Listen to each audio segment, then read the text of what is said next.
এটা নিয়ে উনি সারাক্ষণ কথা বলেন। হ্যাঁ, বিএনপি উপদেষ্টা ভালো বলেছেন এটা। এই পদটা দিলে উনি, পদটা নিলে বরং উনি অনেক সম্মানিত হতে পারতেন হয়তো আগে বর্তমান অবস্থার চেয়ে। দোতলা একটা বাসায় থাকেন, জানেন কিনা আপনারা, জাতীয় সংসদ ভবনের ওখানে। সেই দোতলায় ওঠার জন্য ওনার লিফট লাগে, লিফট ছাড়া উনি উঠতে পারেন না। কিন্তু চিৎকার যখন দেন, হাত বাঁকা করে এরকম করে যখন বলেন, তখন মনে হয় যেন একদম ভেঙে পড়ে যাবেন এই মুহূর্তে। আর সেটাও বিএনপির প্রসঙ্গ আসলে তখনই বলেন। বাংলাদেশের অর্থনীতির অবস্থা খুবই খারাপ বন্ধুরা, খুবই খারাপ। শুধু ব্যাংকে অর্থ নাই তাই না, সামগ্রিকভাবে অর্থনীতির মেরুদণ্ডের উপরে আঘাত পড়ে গেছে। তার মধ্যে ওবায়দুল কাদের সাহেব আজকে বলেছেন, আজকে, যে বাংলাদেশ ব্যাংকে সাংবাদিকদের ঢোকার দরকার কি? বাংলাদেশ ব্যাংকে সাংবাদিকদেরকে ঢোকার দরকার সবার আগে। কারণ এর আগে যখন রিজার্ভ লুট হয়েছিল, 800 কোটি টাকা চলে গিয়েছিল, সে 800 কোটি টাকা চলে যাবার 39 দিন পরে ফিলিপাইনের একটি সংবাদ মাধ্যমের কর্তৃক আমরা জানতে পেরেছি বাংলাদেশ ব্যাংকের রিজার্ভ চুরি হয়েছে। মনে আছে না আপনাদের? 39 দিন এই সরকার গোপন রেখেছিল। মাত্র 3 দিন আগে ভারতের একটি সংবাদপত্রে প্রকাশিত হয়েছে যে বাংলাদেশ ব্যাংকের রিজার্ভ থেকে আবার টাকা চুরি হয়েছে। এই সরকার বলছে খবরটি মিথ্যা, অসত্য, কিন্তু তাহলে সাংবাদিকদেরকে ঢুকতে দিচ্ছে না কেন? সত্য কিংবা অসত্য যাই হোক, সেটা তো আমাদেরকে জানতে হবে, আমাদের জানার অধিকার আছে। বাংলাদেশের প্রতিটি মানুষের রক্তের ঘামের ঝরানোর অর্থের মধ্য দিয়ে এই বাংলাদেশ ব্যাংকের রিজার্ভ গঠিত হয়, বাংলাদেশের রাজস্ব গঠিত হয়।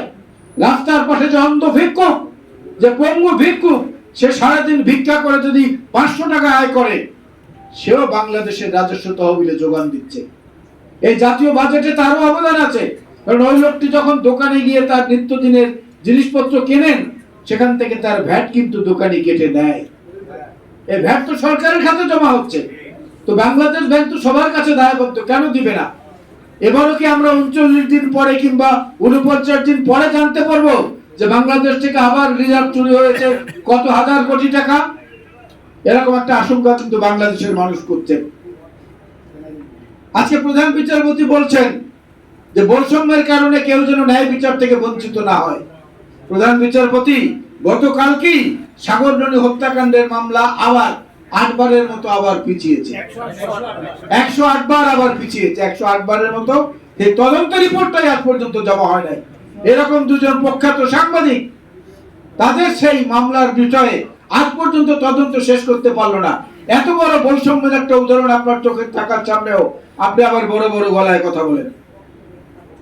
অ্যাডভোকেট আব্দুল সালাম এখানে বলেছেন, কোন নির্বাচন কমিশনার বলেছে যে ভোট কাকে বলে বাংলাদেশের মানুষ যেন কোনোদিন না বলে, এরকম ভোট করে দেখাতে হবে। বাংলাদেশের মানুষ এমনি ভুলবে না। বাংলাদেশ কেন, পৃথিবীর মানুষকে ফেরাউনের নাম ভুলেছে নাকি? এত হাজার বছর পরে পৃথিবীর মানুষকে আজ পর্যন্ত মাফিয়া সম্রাটদের নাম ভুলেছে নাকি? পৃথিবীর মানুষটাকে আজ পর্যন্ত এই অঞ্চলের মানুষকে আজ পর্যন্ত মির্জাফরের কথা ভুলেছে নাকি? জগৎ শেঠ, উমিচাঁদ, রায়দুল্লাহ, এদের কথা কি ভুলেছে?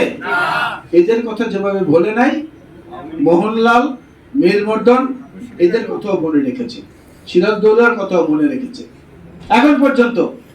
তবে কষ্টটা তখন লাগে যখন মনে করি সিরাজদৌল্লার সেই পরাজয়ের ইতিহাস, বাংলার স্বাধীনতার সূর্য অস্তমিত হওয়ার ইতিহাস। সেদিন কিন্তু মির্জাফর সিরাজদৌল্লার বিপক্ষে যুদ্ধ করেন নাই।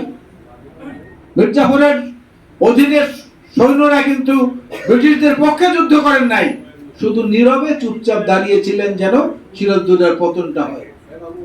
আজকে যারা দেশের এই সংকটে চুপচাপ বসে আছেন, তারা হচ্ছেন সেই ভূমিকা পালন করছেন। আজকে তাদের সেই ভূমিকা পালন করার কোনো সুযোগ নেই। হয় বাংলাদেশের স্বাধীনতা, সার্বভৌমত্ব, গণতন্ত্র, মুক্তিযুদ্ধের মূল যে চেতনা, যে বিশ্বাস, যে ভাবাবেগ, সেইখানে আসতে হবে। আর না হলে ওই অবৈধ আওয়ামী লীগ সরকারের পক্ষে আপনাদেরকে দিতে হবে। এর বাইরে মাঝখানে কোনো পথ খোলা নেই। আজকে দিল্লির মুখ্যমন্ত্রী, ভারতের আম আদমি পার্টির নেতা, সবাই আপনারা জানেন আম শব্দের অর্থ হচ্ছে সাধারণ, পার্টি আম শব্দের অর্থ হচ্ছে সাধারণ, পার্টির নাম হচ্ছে দল, অর্থাৎ সর্বসাধারণের দল। সেই দলের নেতা অরবিন্দ কেজরিওয়াল, তিনি তার বক্তব্যে বলেছেন যে বাংলাদেশে কি করে ভারতের সরকারের